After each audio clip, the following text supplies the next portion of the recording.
Welcome, Pat. Happy Friday. Happy Friday. Hey, Rick, how you doing, buddy? We made it. We made it another week. Yeah. No kidding. All righty.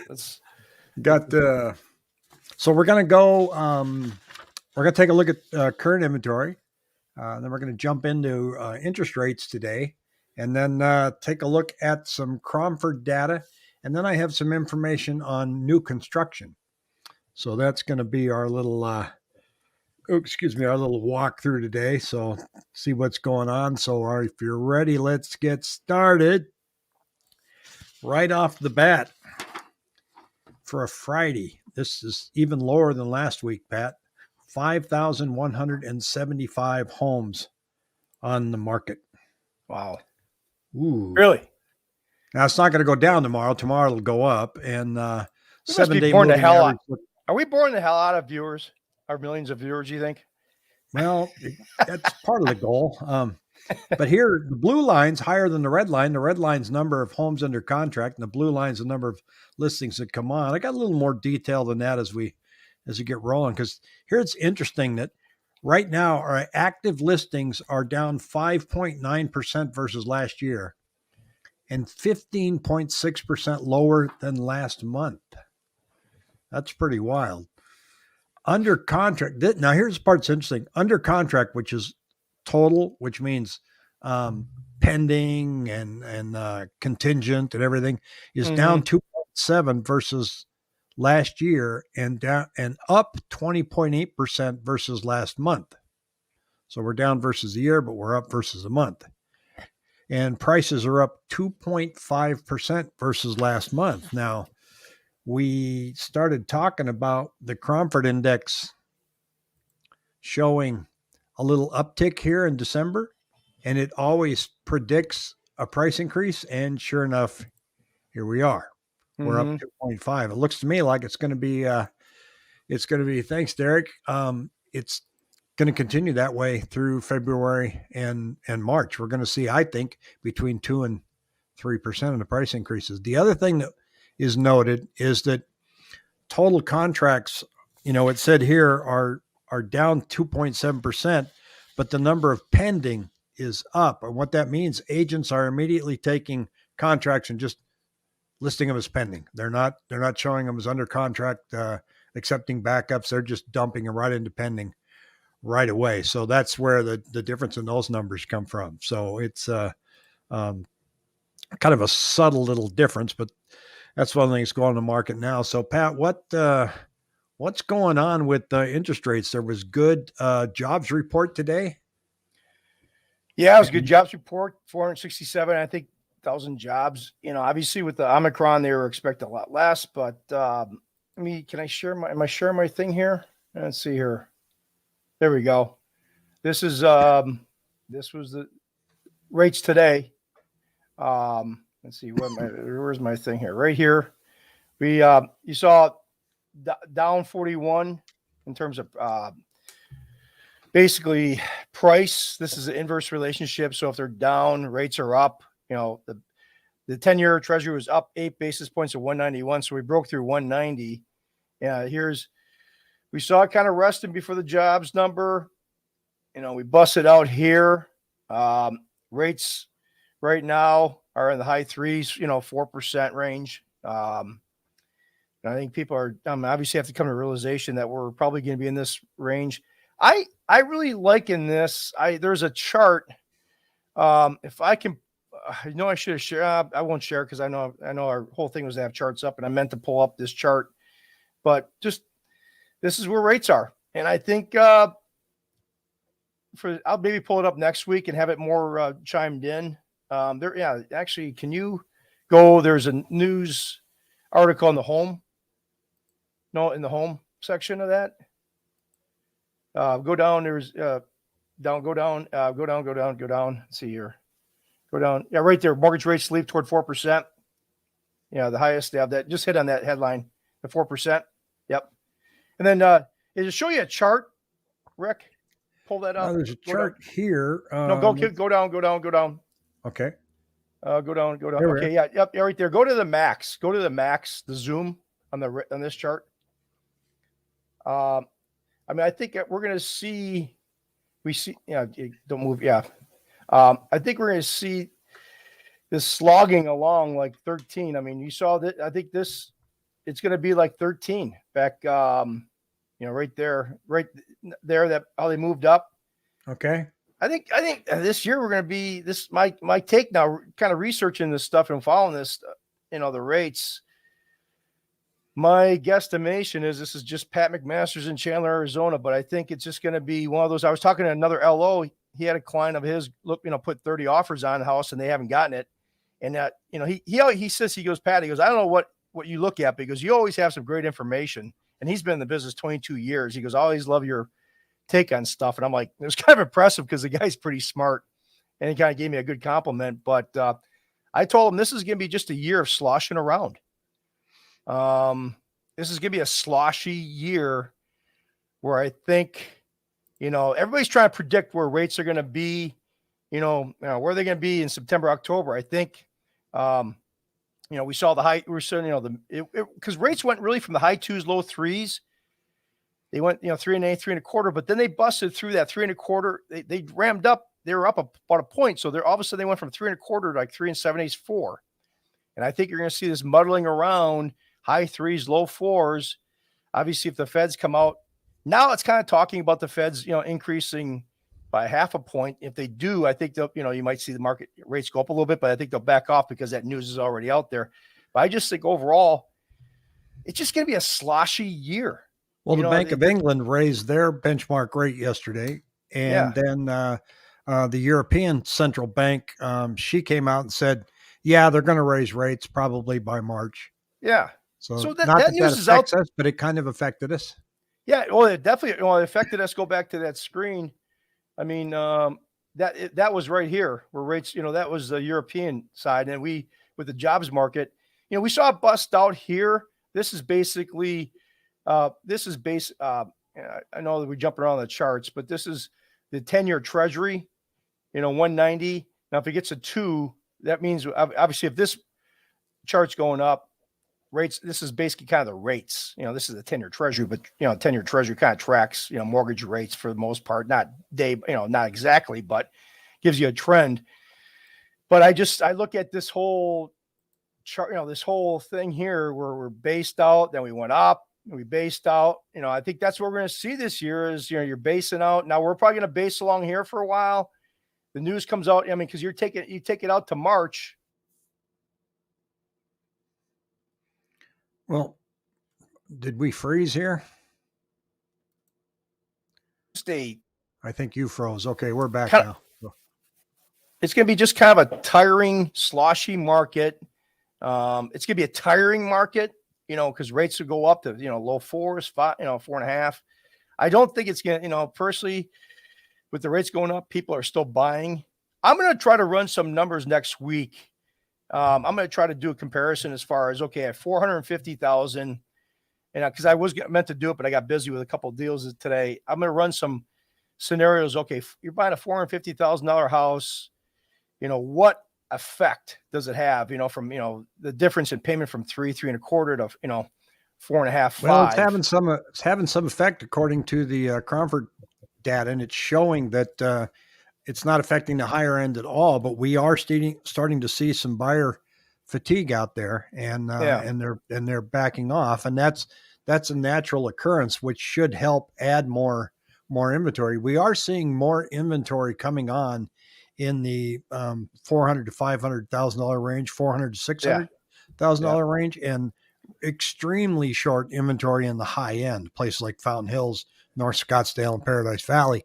But it's not enough to affect price yet. You're still seeing multiple offers, and that's going to take a little while. So speaking of the Cromford Index, let's take a look. I found some interesting data that I want to share, and this is new listings by calendar month.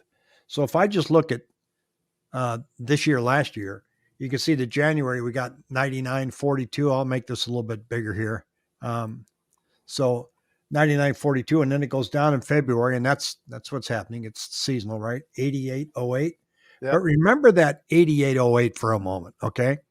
Let me go back to 2005 and 6 and 7. So I'm going to try and get rid of all of these. It's it kind of lags a little bit here when I do this. So there's 2004. Okay. Mm-hmm. 11,000 listings. Okay. And I'm going to add in 2005, take off. So those 2 years right there. So we're comparing 20 and 21. We had what did I say? 7,900 or 8,000? 80, So 80, here's 20,000. 8,088. Okay. This is the run up before the big disaster. 2006, 14,000. 2006 and 2007, 28,000 compared to where we're at 8,000. now. And if I were to go back and let's just compare 20 and 21 because they're completed years here. There's 17,000.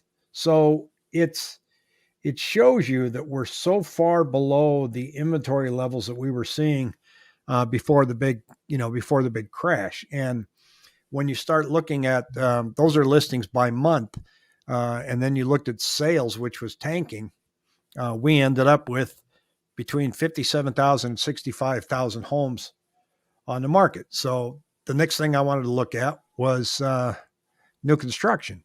And I pulled off some economic indicators here from the census, which is kind of interesting. And it's showing here, look at this. This is vacancy rate is down to 5.6% versus the fourth quarter of 6.5. This is why you see all this rampant investor traffic. The vacancy rate keeps going down. That's, you have this many apartments here and only 5% of them are empty. That's a good vacancy rate. Home ownership rate dropped from fourth quarter 2020 to 2021, but only by 0.3 of a point. Yeah. 65.8, 65.5. That'll never drop that. That won't ever drop it. I don't think that number, I think, will always be a constant. Because I heard something from a broker, real estate office broker. He made a good point. Because if you take 10 people that want to buy a home, from a credit standpoint, he goes 7 out of 10 will have their stuff together to be able to get a home. The other 3 out of 10 just are never going to be able to be in a position credit wise, money wise. That's an interesting number to follow too, though, because remember in the run up to 2008, that was the number that they were trying to budge. That was the number that the Congress said, we've got to get that home ownership rate up to 80%. And at one point they did, but they did it by letting anybody get a loan. Yeah, exactly. So that's why it's not unhealthy for it to hang in the 60s, is it? No, I mean, what'd you say? It's not unhealthy for that number to remain in the 60s. No, if it gets to 80, market, then you know that anybody and everybody's owning a home. And a lot of these people that, unfortunately, I mean, there's some people out there that, and he referenced it too. He goes, if you have 10 of your buddies, he said kind of this way, if you had 10 buddies of yours, you got the 7 out of 10 that have got their stuff together, their crap together to buy a home, and has got this or that. But then you always got the 3 buddies that are just kind of out drinking all the time and never settle down. And that's kind of true. I mean, it's you're going to have these people that just never they don't want a home or never really get serious about it. Well, construction spending in December nationally only rose by 0.2% versus November 0.6. And you can get into a lot more. You can really get into the weeds here. New residential sales up 11.9 versus November 11.7. And so this is what you do on the weekends, huh? I got something to do all day tomorrow. So I got but here's another number here. Top state and metropolitan core-based statistical area, CBSA. Everything's got to be an acronym, right? So, yeah. We had so many acronyms when I was at my last sales job. I sent my team an email that was all acronyms, ASAP, and they understood every word of it. Arizona, total units for new construction, 45,680 in 2019, 60,000 in 2020. That's a change of 29.5%. 5%. So we're finally starting to build. Now, I don't know if it's enough yet, but here's an interesting thing. And this is off of one of my sites where you can actually, and the link is in the body below, and you can look at new construction. So I pulled up Queen Creek because that's where a lot of this new construction is going on, right? And check this out. So it shows all these by Toll Brothers, the Voyage Collection, Archer, and the prices are over here, 933, Jeepers. 789. But see this little thing here? That little grayed out spot? Mm-hmm. Well, that says status. It means they're building. The ones that aren't grayed out, it means they're planning. They're planned. They aren't building them yet. Oh, wow.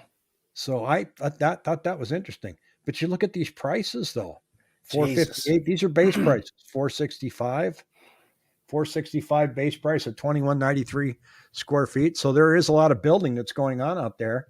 And one of the places that just came up now again is down here in Maricopa. This is Meritage Homes just scooped up 300 acres to build. How many homes they going to put down there? 696 homes in the 340s to 450 down there in Maricopa. Huh. They're gonna need to do something about that road, Pat. That road is terrible. That road, I mean, they're gonna have to make it. It's 2 lanes. They're gonna have to make it 3 lanes each way. They got the land to do it. It's crazy. Well, you have to negotiate with the tribe to be able to expand it. So Yeah. that's what took them so long to get that 202 loop to go around South Mountain, right? Yep. Negotiating with the tribe to get done. I'm not insinuating the tribe is difficult. It's just a lengthy process. Yeah. So, and another thing I ran into, and you've heard of next gen homes, right? Yep. They're popular now because a lot of baby boomers bring in their aging parents. And I think one of the best builders in the East Valley of next gen homes is Lennar. And I found one here, and just to show you how it's laid out. So this is your entryway. So if I turn it around here, there's your front door, right? Mm-hmm. Okay. Now you come in the front door and you turn right, and here's a bedroom here, a bathroom, but then check this out. Living room and kitchen. Wow. And That's a separate amazing. entry right there. Wow. That's what next gen living is all about. Your parents can have their own place. It's like a studio apartment inside your house. Now you go back out and I mean, if you think about it, those would be popular even just to buy, and you could rent that damn side out. And people do that. And this is just a beautiful home. Of course, the model homes they're always that way. But I thought, and I sold the next gen home down in Chandler probably about 4 years ago, maybe 5 years ago, and they're very popular. I mean, we had multiple bidding wars on that thing because there just aren't any out there, but they're a convenient. I wish I would have had that. That. My parents had one, so when I came home drunk on my good old days, I could have just snuck in the side door. Yeah, I mean the side door. I mean, I grew up in an old wood house with my brother, and I never forget. My brother got in trouble. My mom was just screaming at him the next morning. She says, "You came home drunk," and he goes, "What do you mean I came home drunk?" He was in high school. She goes, "I heard you walking up the stairs." He says, "We were out catching shrimp. I was wearing my boots." "No, you came home drunk." They're like, we laugh about that to this day. It's like, whenever I see Randy wearing boots, I go, "Are you going drinking?"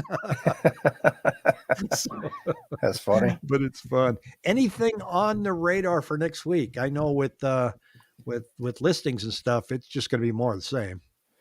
No, I mean, make a quick note of it. The lenders are taking off some of their COVID overlays still in terms of self-employed borrowers. The second home, there's still some lenders out there are still allowing price for second homes, but that's going to start kicking in. I think there's a couple of lenders still left that allow before they have the second home pricing hit. It's going to be interesting to see, the next couple of months, how that pricing hit does kind of affect second homes. If there's, obviously we'll keep the viewers, in tune as far as if we see any, news articles or data that comes out, say, hey, second homes have been affected, by that pricing increase. Cause it's a pretty substantial, it's about a $400,000 home. It's probably about a $15,000, $16,000, your rate will go from the high threes pricing equivalently would be about 5.25. Wow. So it's going to be keep in mind that right now 27% of our market is cash. Yeah. Yep. And the iBuyers are still, they Open Door came out and you look at their numbers and they have hit their target acquisitions and sales that they said they were going to do when they issued their IPO and they went public. Yeah. Now the key is, will they be able to start making money? Yep. So Zillow's out of the picture. The competition's less. Maybe they can finally start working on their business model to make money, but that's permanently changing how homes are bought and sold now. Well, I want to do a deep dive into that in a couple of weeks. I want to talk about where real estate could go because, right now you have, when you list a home, the seller determines the commission that's paid both for the listing agent and the buying agent, right? Mm-hmm. And the feds want to decouple that. They want to take that commission that the sellers are paying, and they want it to land solely on the buyer. Well, what is that going to mean? So I'm going to take a look at the possibilities of what might happen if that happens. That's probably going to take a couple of years, but if I'm a bet man, they're going to do it. Yeah, no, definitely. So I think we're going to next week. I mean, I don't see anything else on the horizon. I mean, just we'll keep abreast of the rates. I mean, obviously I think the rates are going to settle down a little bit now that we got the news out, the feds. It's not going to be a surprise, but like you said, my kind of takeaway from looking at this stuff the last couple of weeks, I think it's just going to be, a sloshy market. It's just going to be one of those, put your hard hat on and battle through this year. I mean, with real estate agents, I mean, obviously the inventory is low. On the mortgage side, you got rates going up. People should be pre-qualified on the higher end. And, it's going to be a interesting year.